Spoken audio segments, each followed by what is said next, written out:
Saudara Marcelino dan Pratama Arhan dipastikan akan bergabung dengan skuad Piala AFF 2024. Lalu bagaimana persiapan timnas? Kita akan bahas bersama manajer timnas Indonesia Sumarji dan analis sepak bola Gita Suwondo. Selamat malam Pak Marji, Mas Gita.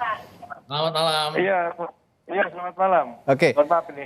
Ya, Pak Marji, ketemu lagi nih. Kalau kemarin Arhan sudah gabung, Lino kapan segera bergabung training camp Pak Marji?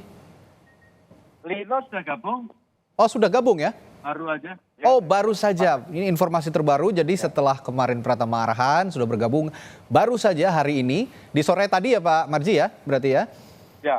Ya, sore tadi Marcelino Ferdinand, winger timnas Garuda kita juga sudah bergabung mengikuti training camp untuk mengikuti Piala AFF ini. Informasi terbaru juga untuk kita nih. Pak Marji, terima kasih sudah menyampaikan. Uji coba ada nggak Pak kira-kira sebelum nanti bertanding lawan Myanmar? Besok kita akan uji coba lawan Bali United jam 4 sore. Bali United ya. Ini memang persiapan di dalam negeri. Nanti kalau memang misalnya ke Myanmar, adakah juga akan uji coba dengan tim dari Myanmar begitu, misalnya klub di Myanmar, atau langsung saja nanti bertanding di sana? Tidak mungkin karena kita berangkat tanggal 5 dari Jakarta. Oh, sudah terlalu mepet ya. Tanggal 9 kita sudah pertandingan. Jadi nggak ada. Ya. Siapa lagi yang akan segera bergabung Pak Marji nanti? Ya, saya kira terakhir Lino, nanti kalau Hoki Caraka itu tanggal 4 bergabung. Oke. Terus Niko kan juga dari Dewa United, kita kemarin kembali untuk memperkuat tim dan nanti tanggal 4 juga bersama-sama. Terus si Asnawi nanti tanggal 5 gabung di Myanmar. Oh, tanggal 5 langsung ke Myanmar, dari Thailand berarti langsung ya Pak Marji? Ya, betul. Oke, dari Port FC tempat klubnya bernaung saat ini, Asnawi akan langsung bergabung ke Myanmar tanggal 9 nanti. Baik, saya ke Mas Gita dulu nih. Mas Gita, kalau melihat... Saya kebetulan ini mau naik pesawat, mau ke Bali. Sudah mau boarding ya Pak Marji? Off dulu. Ya, udah. Pak, kalau gitu gini Pak Marji, kalau gitu satu pertanyaan terakhir sebelum naik pesawat. Ini kan Hubners, Jenner, dan Rafael Struijk ini sepertinya sulit untuk bergabung. Sudah ada penggantinya kalau dari Coach Sintayong? Begini, jadi kalau Rafael itu barusan tadi Pak Ketua Umum menyampaikan ke saya, tanggal 17 itu bisa bergabung sebelum Filipina. Tanggal 17 bisa bergabung, tapi artinya untuk pertandingan melawan Myanmar belum bisa dulu begitu ya? Belum. Oke. Kalau yang lain sementara tidak ada pengganti, dan kami sesuai instruksi dari Pak Ketua Umum untuk komunikasi terus dengan klubnya. Oke. Baik, kalau begitu Pak Marji sudah mau naik pesawat ya Pak ya? Hati-hati di pesawat. Terima kasih sudah bergabung singkat, dan informasi berharganya tadi dari Pak Marji adalah bahwa Marcelino Ferdinand sudah bergabung sore tadi dengan timnas Garuda untuk persiapan training camp melawan Myanmar, nanti terbang ke Myanmar. Jadi Marcelino, Pratama Arhan sudah bisa memperkuat skuad Garuda Muda kita U22. Saya ke Mas Gita kalau gitu. Mas Gita, kalau dari materi pemain yang sudah ada sekarang kan sepertinya memang pemain yang abroad yang bisa dibawa itu selain yang sudah bergabung kemarin Ronaldo Kuate langsung ikut latihan, lalu juga kemarin Arhan, dan sekarang dipastikan Marcelino Ferdinand juga bergabung. Bagaimana lihat materi pemain ini, sudah siap mereka menghadapi lawan-lawannya di AFF nanti, Mas Gita? Saya sih percaya semua pemain akan siap ya. Cuman permasalahannya mungkin hanya bagaimana menyatukan skuad ini. Karena kan kalau kita lihat ada pemain-pemain yang datang dari under 17 ya. Seperti Arkan Kakak. Kemudian ada yang dari under 20 yang kemarin masih memperkuat timnas under 20 kita ya. Kadek Arel, kemudian Doni Pamungkas dan yang lain-lain juga. Ada beberapa pemain, bahkan kalau saya lihat kenapa Sintayong memilih ini adalah karena pemain-pemain yang tidak jadi bermain pada saat kita harusnya menjadi tuan rumah Piala Dunia Under 20 tahun lalu. Seperti misalnya Marcelino Ferdinand. Kemudian kalau Sintayong benar-benar spesifik menyebut bahwa lini depan tidak masalah dengan tidak adanya Struijk, tapi kan ada Hoki Caraka. Hoki Caraka ini kan yang paling dalam tanda kutip sakit hati pada saat Under 20 itu tidak jadi.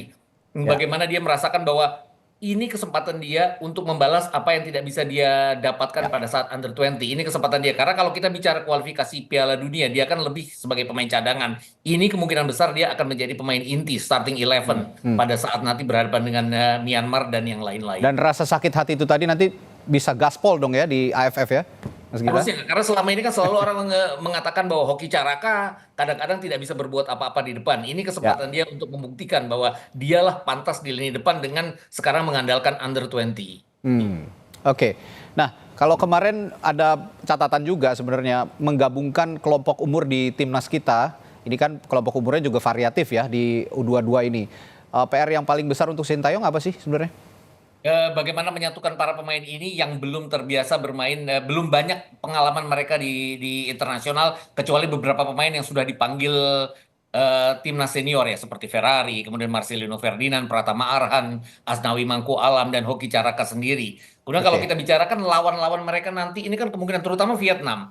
Ini kan kita benar-benar harus memperebutkan juara grup untuk mungkin menghindari Thailand di semifinal nanti. Ini artinya kita benar-benar harus imbang atau setidaknya mengalahkan Vietnam. Dan bertanding melawan Vietnam itu kita away. Ini yang mungkin agak risky. Agak berat ya.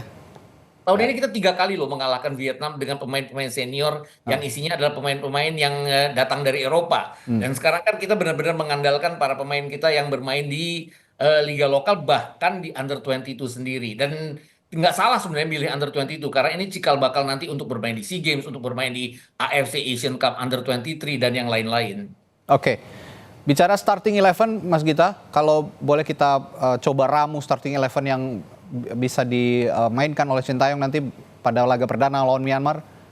Saya sih tepat di penjaga gawang Cahyo Supriyadi ya. Itu penjaga gawang Bekasi City FC, walaupun datang dari Liga 2, tapi dia salah satu yang mumpuni, punya pengalaman internasional juga.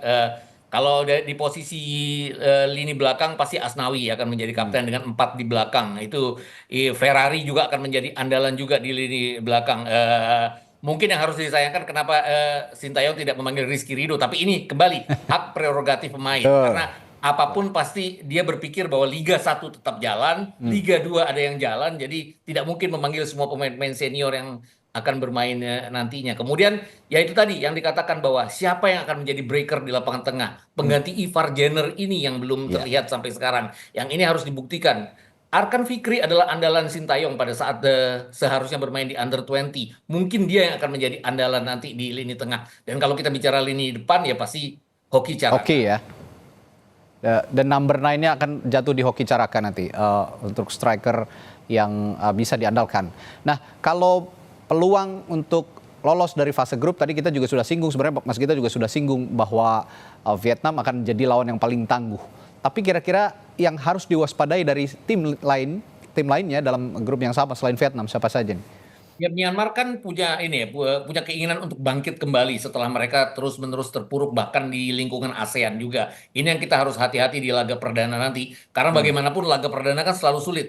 Kemudian kalau kita sampai bisa menahan imbang Vietnam atau bahkan mengalahkan mereka, jangan juga dilupakan Filipina. Filipina kan pernah menahan kita imbang 1-1 dunia. Kemudian bahkan pada saat kita menang di GBK 2-0 pun kita tidak mudah ya menghadapi Vietnam. Itu kita butuh kejeniusan dari Tom Hae untuk memecahkan deadlock. Kemudian Rizky Ridho, 2 pemain yang tidak ada di tim ini. Dan yang paling penting adalah bagaimana dengan Jay Itze sekalipun kita sempat kerepotan menghadapi lini belakang Filipina. Filipina dengan sekian banyak diaspora yang mereka miliki dan pasti akan datang dengan para pemain senior, pasti akan merepotkan kita. Untungnya kita akan bermain di Manahan nantinya sebagai tuan rumah. Ya.